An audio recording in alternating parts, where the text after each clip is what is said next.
भीषण गर्मी के प्रकोप में यूरोप के कई शहर, इस वक्त की बड़ी खबर, कई देश बल्कि गर्मी की वजह से ब्रिटेन में इमरजेंसी जैसे हालात। ब्रिटेन में पारा 40 डिग्री के पार, रेड अलर्ट जारी। स्पेन में हीट वेव से 237 लोगों की मौत। यूरोप के कई देशों के जंगलों में लगी भीषण आग।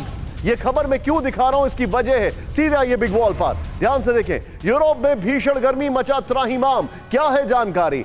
भीषण गर्मी की वजह से ब्रिटेन में तापमान 40 डिग्री पार हो चुका है। नंबर 1, ब्रिटेन में इससे पहले 25 जुलाई को 2019 में तापमान 38.7 डिग्री दर्ज किया गया था। फुल वॉल दिखाएं, इंपैक्टफुल है। ब्रिटेन में रेड अलर्ट जारी कर गर्मी से बचने के लिए कहा गया है। यहां पर पोर्चुगल, स्पेन, फ्रांस, क्रोएशिया जैसे देशों में सूखे की वजह से जंगलों में बड़ी आग फैल रही है।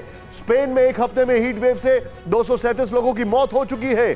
फ्रांस में 22,000 एकड़ जंगल में लगी आग से 12,000 लोगों को बचाया गया है। स्पेन में करीब 4,000 हेक्टेयर क्षेत्र है वो जलकर राख हो चुका है। यह खबर यूरोप की है, हमें क्या मतलब है? मतलब अब मैं आपको बता रहा हूं, ध्यान से देखिएगा। यूक्रेन का अनाज ब्लॉक होने से यूरोप में संकट बढ़ा, बड़ी खबर। फ्रांस के अनाज पर निर्भर हुआ पूरा यूरोप। फ्रांस में भी हीट वेव से फसलों को भारी नुकसान। फ्रांस में अनाज का उत्पादन 7.2% तक गिरने की आशंका।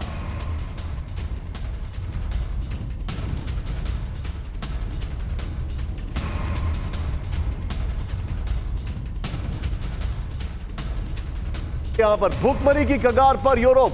हीट वेव से वहां पर एक ग्रेन क्राइसिस बढ़ रही है। एक तरफ हीट वेव और दूसरी तरफ यूक्रेन का अनाज ब्लॉक होने से यूरोप में भयानक संकट आ चुका है। नंबर 1, यूक्रेन का 20 मिलियन टन अनाज ब्लॉक होने से पूरा यूरोप फ्रांस के अनाज पर निर्भर हो गया है।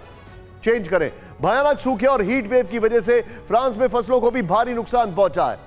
एग्रीकल्चर मिनिस्ट्री ने दावा किया है कि फ्रांस में अनाज का उत्पादन 7.2% तक गिर सकता है।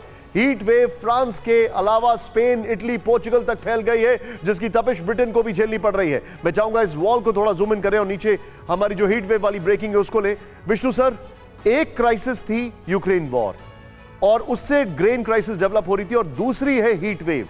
क्या आपको लगता नहीं है कि बहुत ज्यादा टेस्टिंग टाइम्स हो रहे हैं, खासकर भूखमरी की अगर बात की जाए, हंगर क्राइसिस की बात की जाए?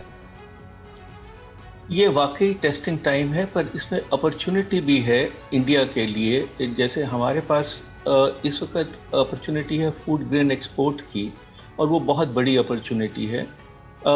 अमेरिका के पास फूड ग्रेन बहुत है, कनाडा के पास फूड ग्रेन है।